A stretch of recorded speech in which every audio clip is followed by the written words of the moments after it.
Papacheck ko sana to. Nabili ko sa Dubai na almost $500,000. Sabi daw, peke, na-discriminate ako. Kaibigan ko pa nagsabi nun, mamatay kang malangsa.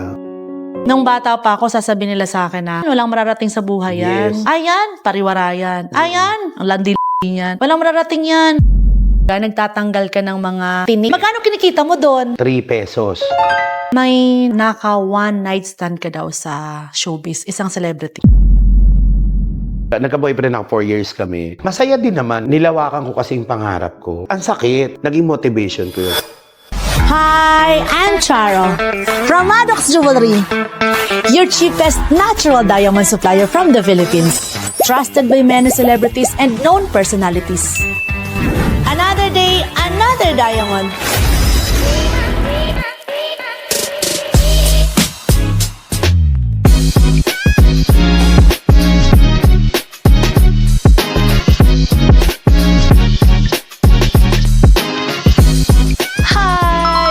Yes, hello madam. Eto na nga.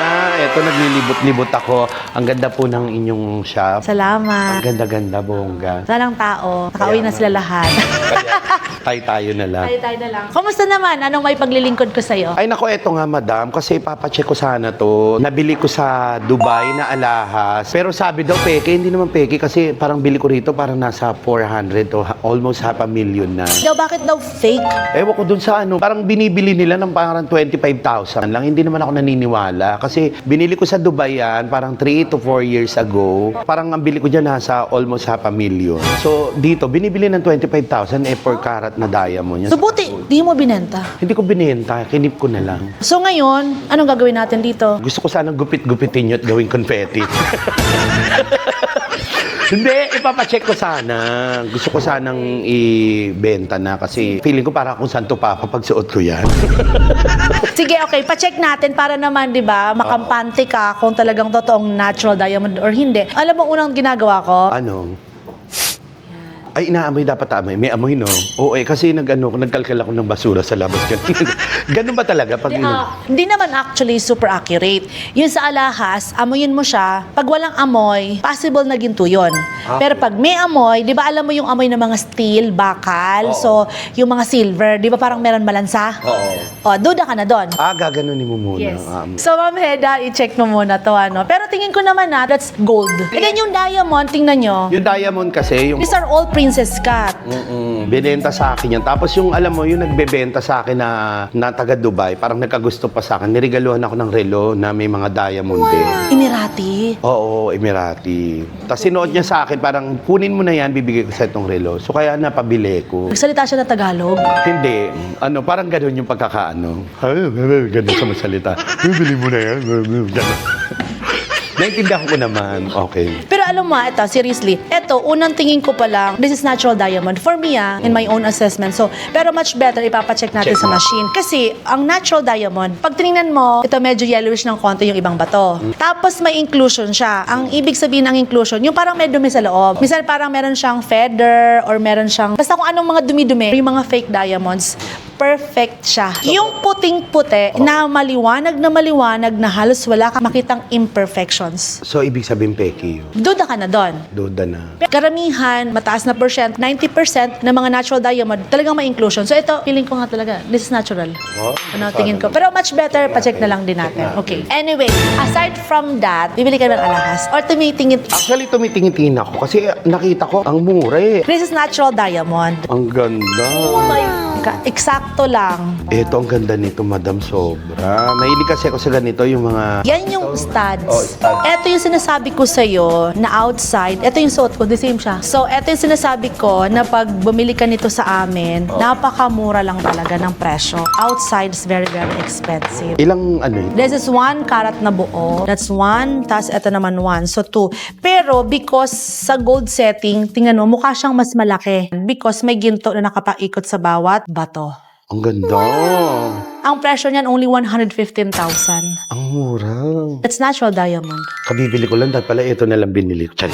Magkano bili mo yung alpha gem mo na yan? Sa labas kasi yung ganyan, mas malaki tong sa amin. Binibenta po yan sa labas, mga nasa 150,000 sa ngayon. 150, 160. Sa Dubai ko to nabili. Parang nabili ko dito para mga, kung naalala ko, mga 80. Ganun. 80,000. Sa amin, eto, mas malaki pa to. Ang mura lang, oh. 55,000. 55,000 pesos. Matagal mo na yun nabili. Tsaka mas smaller version pa yan eh. Oh. Nagpunta pa ako ng Dubai, dito lang pala mas mura. Exactly. Tapos, eto pa, meron pa kami mga small earrings. Tayo mo, 25,000 lang to. May maliliit pa kaming ganyan. Pero ito, this is diamond din. Yeah, all natural diamond yan. Tapos, gusto mo ng mga super mura lang. Parang pangregalo, no? 15,000 pesos, mga stud. Ay, ang ganda na ito, oh.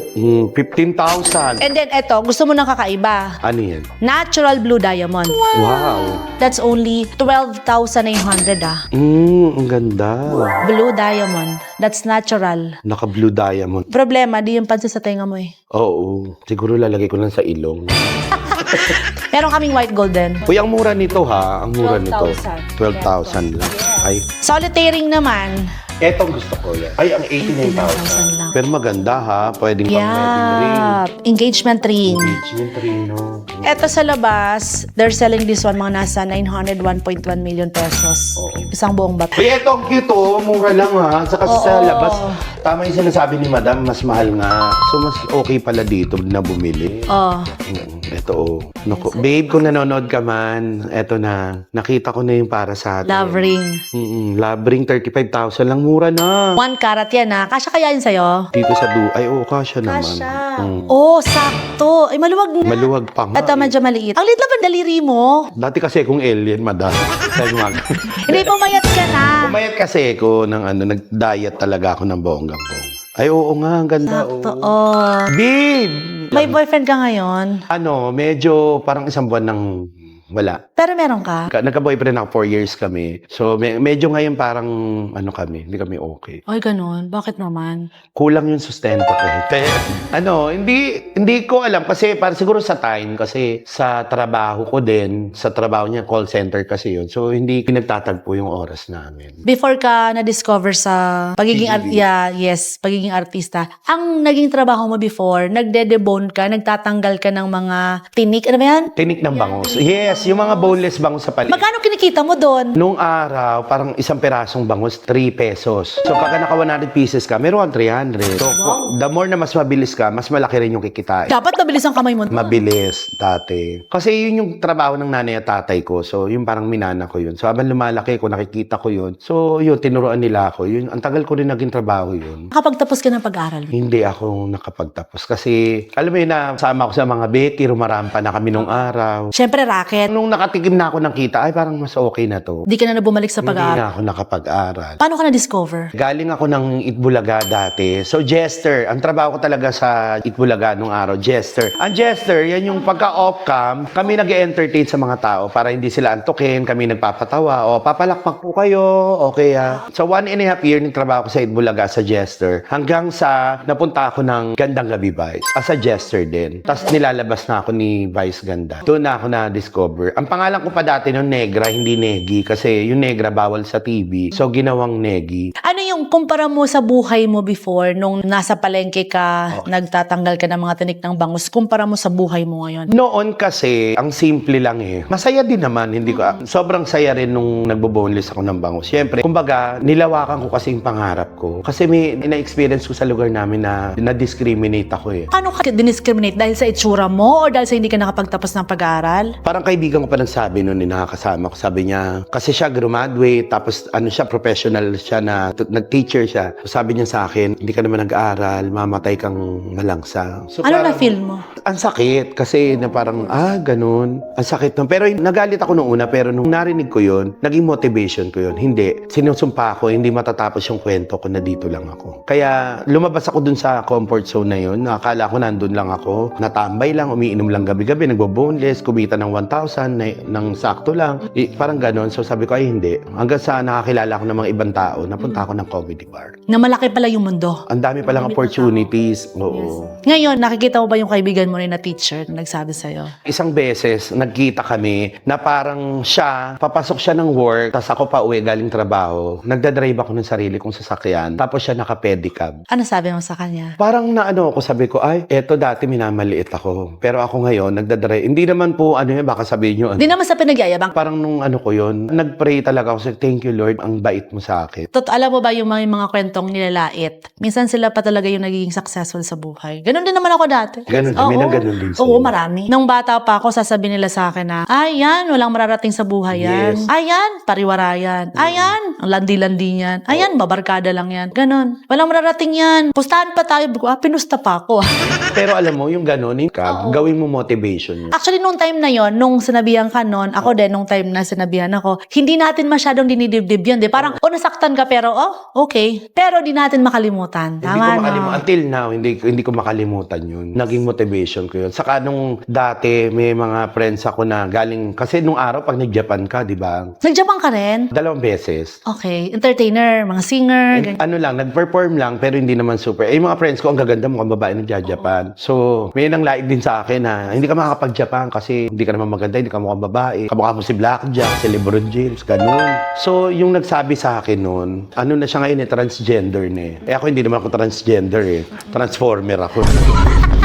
Ay, hindi pala. Trans versus zombie. Alam mo yung nagsabi nun, hindi nakapag-Japan. Ako 2 beses ako nakalipad. At unang travel ko na international Japan ang napuntahan ko.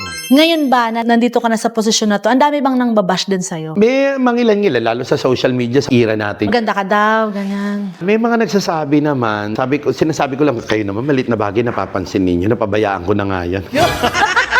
Hindi totoo, alam niyo, pag nakita niyo sa personal, iba yung aura niya kumpara doon sa TV. Hindi, pero itong mukha na to talagang sobrang papasalamat ako sa parents ko kasi hindi ko ini-expect na, hindi ko talaga pangarap mag-artista. Hindi mo akalain. Oo, hindi ko akalain na paano ako nakapunta doon na magiging comedian. Sabi ko, ha? Totoo. Tsaka light lang yung aura niya. Diba? Kasi galing ako ng library, comedy bar. So, sa library, meron tinatawag na workshop. So, nag-workshop kami 80 plus, tapos ilan lang kami natira. Niluto yung iba. Until now, nandiyan pa rin sila sa industriya, tas ako din. Tas sila talaga gusto nila mag-artista kasi nga mga gwapo. Pero mas nauna ka. Oo, doon ako dinala ni... Hindi mo akalain na ganyang itsura, ganyang kulay. Nauuso na pala yung uling nun eh. Doon dumiretso na ako. Kaya nung nakita ko si Long, okay, pwede ko pumasok.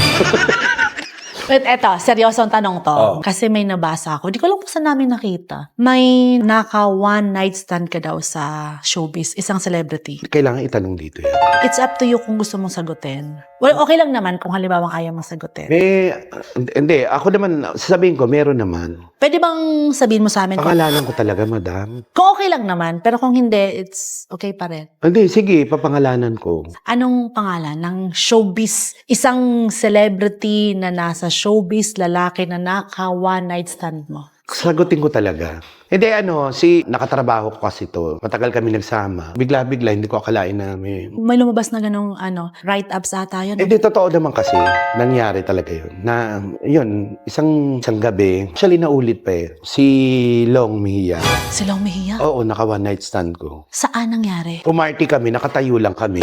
So, ayun eh, walang upuan nyo, kaya nga one night stand eh. Gabi yun, tapos nakatayo kami, one night stand sa party-party. Hindi, alam mo, pangarap ko yan na meron. Kaya lang kasi, ang lagi kong kasama si Long. Sabi ko nga kay Long, huwag ka nga lagi sa likod ko, Long, para tayong Taguro Brothers eh. Hindi, wala. Pangarap ko yan na meron. Sana nga meron, no? Wala. Kala ko naman, nagtatanong pa naman ako, meron. Hindi ako kasi sa showbiz, malapit ako sa mga boys pa. Mas tumutropa ako ng mga lalaki. Anong feeling ang pagtropa ang lalaki sa babae? Siyempre, pag mga lalaki kasi yung tropa mo, barkada talaga eh. Kasi sa mga girls kasi, hindi ko mainano yung mga girls ha.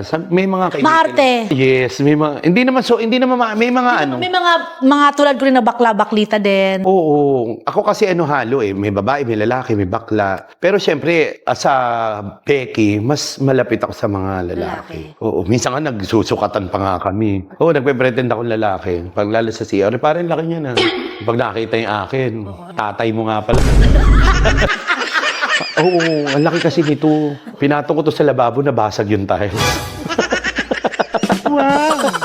Ako naman, dati, kasi engineering ako for yung course ko. So, ang mga classmate ko talaga, 80% lalaki. Oo. 20% lang babae. Tapos nagtrabaho ako for 15 years. Ang mga katrabaho ko, lalaki din. Lalaki. Nag-iisa lang akong babae sa department namin. Kasi machinery kami. So, sanay na sanay ako sa lalaki. Tama ka. Minsan kasi may mga babae na, diba tulad ko, minsan sometimes may mga maarte-arte. Hindi ko alam kung paano ko sila a-approach. Kasi sanay ako for how many years na Puro lalaki kasama lalaki na, mo. uupo ka dyan, kakain ka ng... Saka minsan nakakalimutan nila na babae ka, di ba? Pagkasama mo sila, they treat me as lalaki din. Oo. Walang special treatment na, ay, wag kang tatayo dyan, ako na lang bibigyan na kita. Hindi, kanya-kanya buhat dito, buhat doon. Kasi lalaking trabaho. So, nasanay ako na ganon. So, medyo nahirapan ako actually nung una. Pag babae, sabi ko, Nay, paano ko ba sila... Titimplahin. Yes. Baka mamaya kasi isipin nila sa akin, ang iba naman ugali mo, parang brusko ka naman, hindi ka sa amin pa pwede. So later on na ko na din, na-check ko na, yes. Kaya medyo baklita din ako.